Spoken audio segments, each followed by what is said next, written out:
On a cold January night in 2013 is a night that Zaria Robinson won't forget for many reasons. Me and my brothers were sleeping downstairs, and it was cold. It was wintertime. My mom comes down. She's like, hey, y'all need to go get in your bed. It's cold down here in the basement.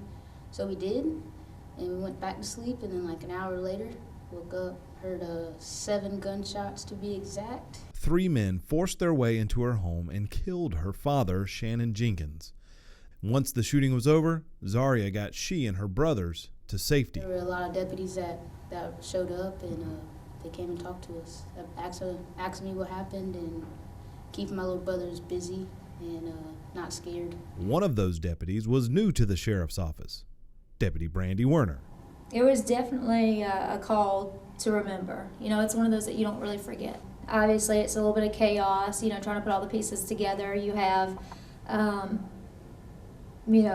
4 little children that are lost in this chaos, and, you know, trying to wrap their little heads around, you know, what could possibly be going on, because they knew it was bad.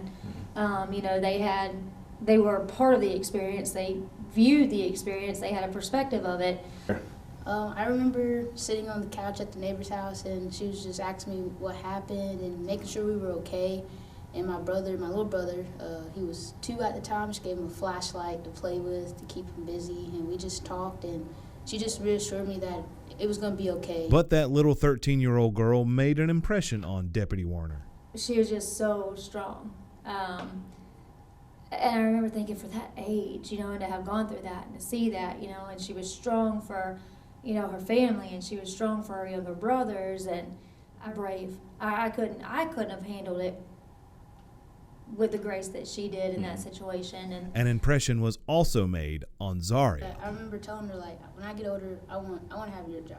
You know, when you hear it, you're like, oh, okay, well, you know, you got to follow rules, because, you know, when you get older, you got to follow rules too, and you got to be good, and normally it's, you know, some of the younger kids that are like, oh, I want to be a police officer when I grew up. After that night, Warner still wondered about that strong little girl, and Zaria, she thought the same about the deputy that was so comforting to she and her brothers.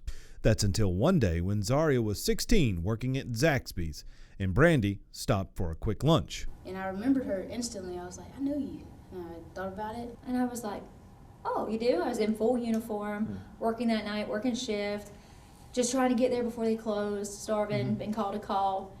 And so I took a moment, you know, stopped, breathed, and looked at her again. She said, I think you were there the night my dad was killed.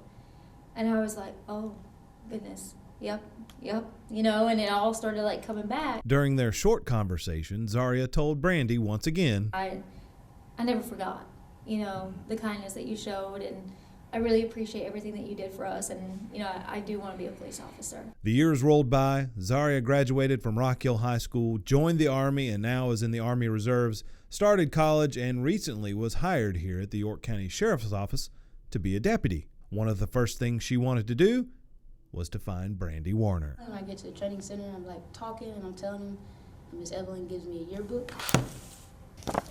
And she was like, yeah, look through this yearbook and tell me if you find her. And I did. And we called her up to the training center. And they said, do you recognize her? And I looked at her and I said, yes. I said, absolutely. I said, oh, goodness. I said, Neely's store road. She immediately gets up and she comes over to me and she hugs me, and I just hug her, and she said, I told you I was going to be a police officer. I'm just so proud of her to overcome that and be successful and, you know, graduate high school and go into the military and get deployed and come back and start college and get into law enforcement. Like, that's a strong-willed person. That's, you know, that's amazing to be able to overcome that. And now Zaria hopes that in her career, she can pay it forward, that kindness she received from a police officer. So I came to York County Sheriff's Office because I just remember they've always been good to me, York County. Just growing up, every time I see one of them, they're the nicest people ever. This was my choice. It felt like home, and it felt safe because it was the same feeling that I had when I was a 13-year-old who needed help that night. I felt safe.